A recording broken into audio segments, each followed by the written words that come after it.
Hello, I'm Klara Li and I'm an artist and songwriter. In today's video, we're gonna talk about money and how we can take control over our finances to build our dream lives. Okay, let's get into it. So, if you're a creative like me, aspiring to build a career, a question that often occurs is, if only I had more time. The saying, time is money, might be true in many of our lives, but is there a way we can take charge of our situations? It's a game of prioritizing and being very honest with ourselves. How do our spending habits look, and what changes can we make to allow more time and money for creative projects? Of course, the dream would be to create freely and make enough money to feel comfortable, but we all have to start somewhere. So in today's video, I'm mostly gonna focus on the mindset shifts I found helpful when it comes to money and starting a creative career. And a little backstory about me and my relation to money is that I always found it very hard to budget in the past because I found it so scary to look at my own spending behavior. And I am someone who's pretty frugal when it comes to money. And this was very present at times when I actually had to make a slightly bigger investment in something, or maybe I wanted to spend money to have fun. And those times I would often get this feeling of stress and this guilt of having wasted money. But I didn't even dare to look at it and really face what I spent and how much it was, and if it was even that bad. And that led me to just staying stuck in this feeling of lack and scarcity. But nowadays, it's gotten way better, and I'm actually daring to look at my spending, both to take control over it, but also to be able to spend more intentionally and actually enjoy the things I put money on.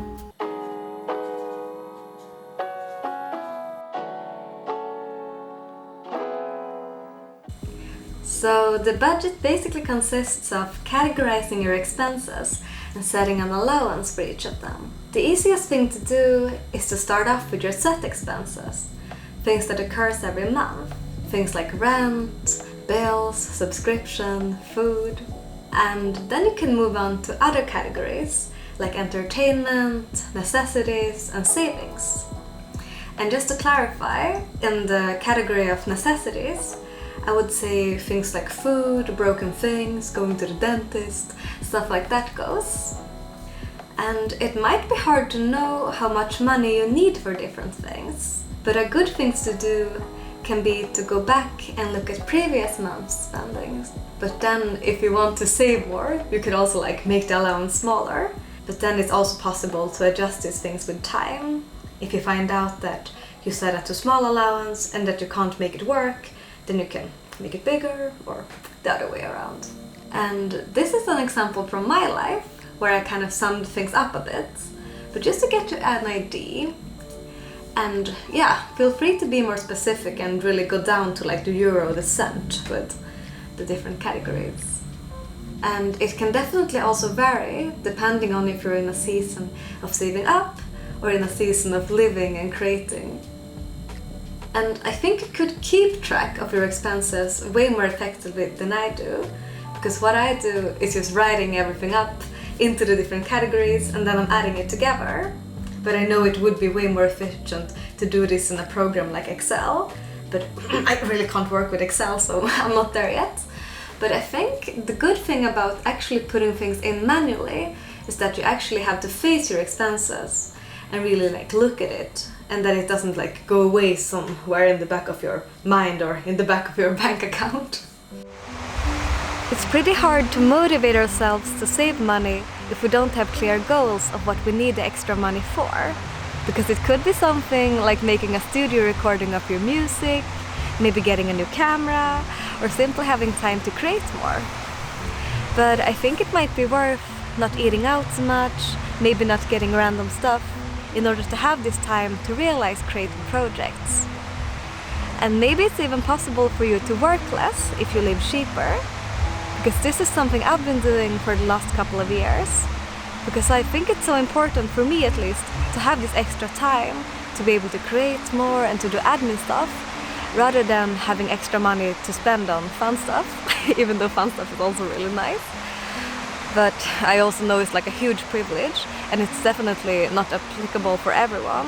But if you come up with a monthly budget that would allow you to work less, maybe it might be an option.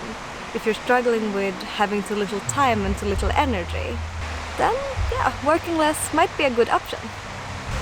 Living cheaper doesn't mean that we can't ever have fun again, because I think it's super important to have fun, to bring joy and novelty into our lives. But I think it can be super helpful to set an entertainment allowance, because this helps us be more intentional with our spending. Because in my life, for example, I have 100 euros each month to spend on fun things. And I know that 100 euros doesn't go a super long way in Sweden, but it still allows me to do some things, and I feel like it works for me at the moment. But it can also definitely vary in different time periods. It's only up to you to decide like what a reasonable amount is.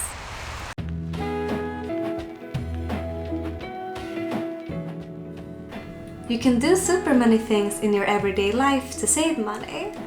And I'm gonna share some of my favorites, mostly revolving around food. So let's start with the first one. Bringing food or snacks with you when you travel. It doesn't have to be anything crazy.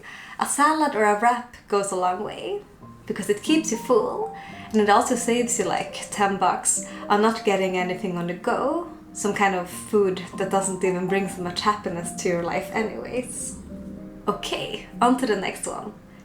Shop at a bigger grocery store, where prices are usually cheaper. Also, try to plan your shopping a bit, so you only have to go like once a week or once every other week.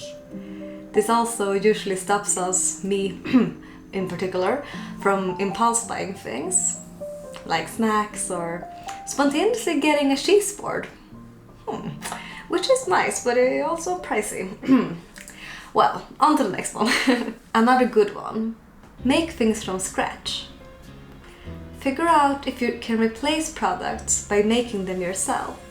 A lot of sauces are super simple to make from scratch, and also spice mixes, and also stuff like patties and salads is way cheaper to make yourself than buying pre-made. And then the last one, me desperately trying to put something in that isn't food related. Well, utilizing the library. Instead of buying books that you mostly only read like once or twice, you can borrow them for free at the library and then return them and then lend another one completely free.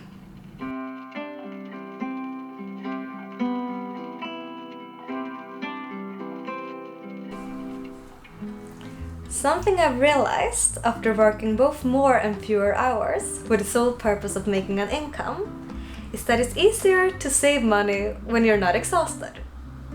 Because it's easier to make things from scratch and to be intentional with your spending when you actually have the energy for it. Because I remember before, when I worked more hours, I usually didn't have the energy to cook, and after work I would just like go out and eat something. Both because I was tired, but also to comfort myself.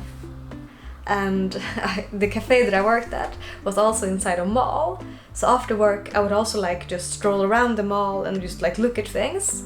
And I rarely bought anything, because I also had this like mindset of desperately saving, but I would just like look at things and then go home and watch a series on my computer and be tired.